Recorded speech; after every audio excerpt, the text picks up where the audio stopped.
আসসালামু আলাইকুম রহমতুল্লাহি অবরকাতুহ।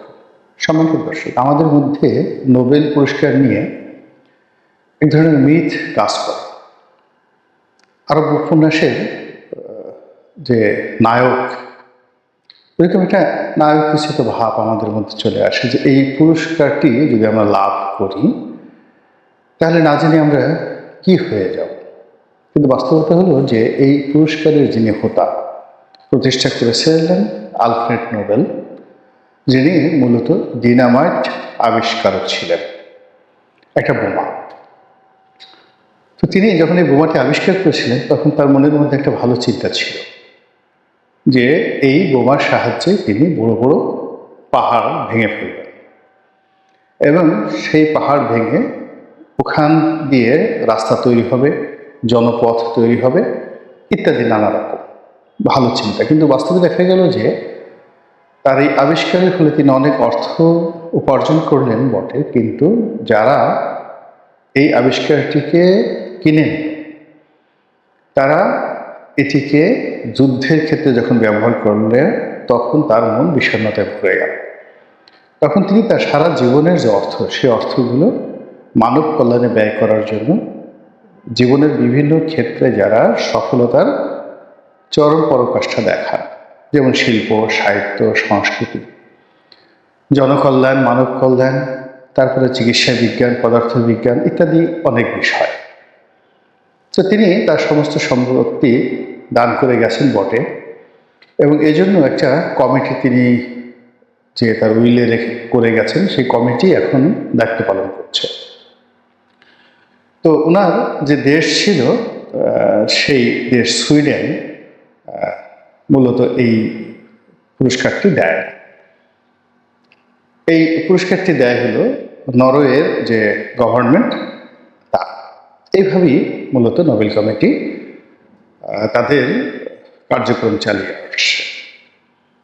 কিন্তু অবাক করার ব্যাপার হলো যে এরকম একটি মহৎ কর্মের সঙ্গে পশ্চিমা সাম্রাজ্যবাদের নীতি, বিশেষ করে আমেরিকার যে কর্তৃত্ব কীভাবে যে ঢুকে পড়েছে এটা আমি বলতে পারব। এর কারণ হলো নোবেল পুরস্কার নিয়ে প্রায় সব পুরস্কার নিয়ে বিতর্ক হয়, সব পুরস্কার নিয়ে বিতর্ক হয় এবং এখনও আছে। এমনকি চিকিৎসা বিজ্ঞানে যাদেরকে দেওয়া হয়, পদার্থবিজ্ঞানে যাদেরকে দেওয়া হয়, রসায়নে যাদেরকে দেওয়া হয়, সাহিত্যে যাদেরকে দেওয়া হয়, এগুলো নিয়ে নানা রকম কথা রয়েছে যে এরা সবসময়টিতেই পশ্চিমাদের মদতপুষ্ট। কিন্তু নোবেল পুরস্কারের মধ্যে সবচেয়ে খারাপ মন্দ নজির যে পুরস্কারটি স্থাপন করেছে সেটি হলো নোবেল শান্তি পুরস্কার। বলা হয়ে থাকে এই পুরস্কারটি যাদেরকে দেওয়া হয় তাদের দ্বারা পশ্চিমারা সারা দুনিয়াতে অশান্তির সৃষ্টি করার জন্য মূলত একটা বীজ বৃক্ষ তৈরি করার যে প্রকল্প, এই প্রকল্পে প্ল্যান্টেশন এবং ওয়াটারিং এই দুটো কাজ করে এই পুরস্কারের মাধ্যমে। সমালোচকরা বলেন, আমি নিজে দেখিনি যে যারা শান্তি পুরস্কার পেয়েছেন হাতে গোনা দুই একজন ছাড়া তারা এই পৃথিবীতে খুব বেশি শান্তি প্রতিষ্ঠা করে ফেলেছেন। যেমন মাদার তেরেসাকে নোবেল শান্তি পুরস্কার দেওয়া হয়েছিল, ইটস ওকে। কিন্তু পাক ভারত উপমহাদেশে মানব কল্যাণে মাদার তেরেসার চাইতেও অনেক অনেক প্রাজ্ঞ, জ্ঞানী, গুণী এবং বিশাল যাকে বলা হয় যাদের কর্মযোগ্য রয়েছে। আপনি যদি মনে করেন হাজী মোহাম্মদ মহসিন ট্রাস্ট, তিনি তার জীবনের সমস্ত সম্পত্তি দান করে গিয়েছিলেন এবং তার সেই ট্রাস্টের ভিত্তিতে আমাদের পাক ভারত উপমহাদেশের অনেক বড় বড় রাজনীতিবিদ, বিজ্ঞানী, ধর্মতত্ত্ববিদ থেকে শুরু করে অনেকে তারা রাষ্ট্রীয় সর্বোচ্চ পর্যায়ে পৌঁছে গিয়েছিলেন, অথচ তাদের জীবনের শুরুটা হয়েছিল এই বৃত্তির মাধ্যমে, লেখাপড়া। তো এরকম আমি হাজী মোহাম্মদ মহসিন ট্রাস্টের কথা বললাম, আরও অনেক আছে যে বিষয়ে কখনোই পশ্চিমাদের নজর যায় না, কিন্তু তারা খুঁজে খুঁজে একজন ইউসুফ মালালা জাইকে বের করবে। তারা সেই পুরস্কার দেবে যাকে বলা হয় নেলসন ম্যান্ডেলাকে, কিন্তু সেই পুরস্কারটিকে আবার একটু হালকা করার জন্য সঙ্গে আবার একজনকে খ্রিস্টান পাদ্রীকে তারা দেশমন টুটু তাকে জড়িয়ে দেবে। তারা ইয়াসির আরাফাতকে পুরস্কার দেবে, তার সঙ্গে সঙ্গে ইসরায়েলের প্রধানমন্ত্রী তাকেও একত্রে জড়িয়ে দেবে সেই শান্তি চুক্তির জন্য। তো এইরকম অশান্তি সারা দুনিয়াতে, তারা সেই অশান্তি। আমেরিকার কেউ প্রেসিডেন্ট হলেই বেশিরভাগ প্রেসিডেন্টই এই পুরস্কার তিনি পেয়েছে। George W Bush, Barack Obama, Bill Clinton, আবার এখন এবছর শোনা যাচ্ছে যে ডোনাল্ড ট্রাম্পও শান্তি পুরস্কার পাবেন। তো সেই দিক থেকে এই শান্তি পুরস্কারটি বলা হয়ে থাকে এটা একটা রাজনৈতিক সিদ্ধান্ত। এই রাজনৈতিক সিদ্ধান্ত যারা বাস্তবায়ন করেন আমেরিকানদের পক্ষে, পশ্চিমাদের পক্ষে, মূলত তাদেরকে এই পুরস্কার দেওয়া হয় বা পুরস্কারের জন্য মনোনীত করা হয়। এগুলো এক। 2 নম্বর হলো তারা কখনো কখনো রিক্রুট করে, একেবারে খুব ছোটকাল থেকে রিক্রুট করে, যেমন মালালা ইউসুফজাইকে তারা রিক্রুট করেছে। এখন তাকে নোবেল পুরস্কার দিয়ে সারা দুনিয়াতে তারা পরিচিত করাচ্ছে, বা এখন তাদেরকে সেইভাবে, অর্থাৎ মালালা ইউসুফজাইকে সেইভাবে ট্রেন আপ করা হচ্ছে। তারপর একটা সময় যখন তাকে ব্রেইন ওয়াশ করে পাকিস্তানের শাসন ক্ষমতায় বসাবে, তখন তার মধ্যে আর ডোনাল্ড ট্রাম্পের মধ্যে কোনো পার্থক্য থাকবে না। অ্যাজ ইট ইজ মনে হবে যেন আমেরিকা কোনো প্রেসিডেন্ট পাকিস্তানের সিংহাসনে বসে ক্ষমতা চালাচ্ছে।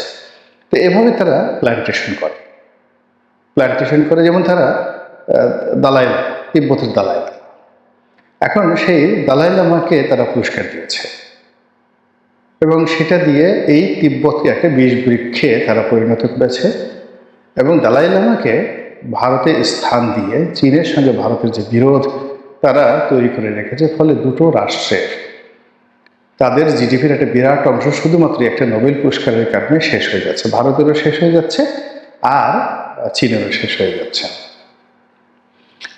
একইভাবে পাকিস্তানের সঙ্গে ভারতের যে বিরোধ, সেই বিরোধের মধ্যেও তারা বিভিন্ন সময় নোবেল পুরস্কার ঢুকিয়ে দিয়েছে।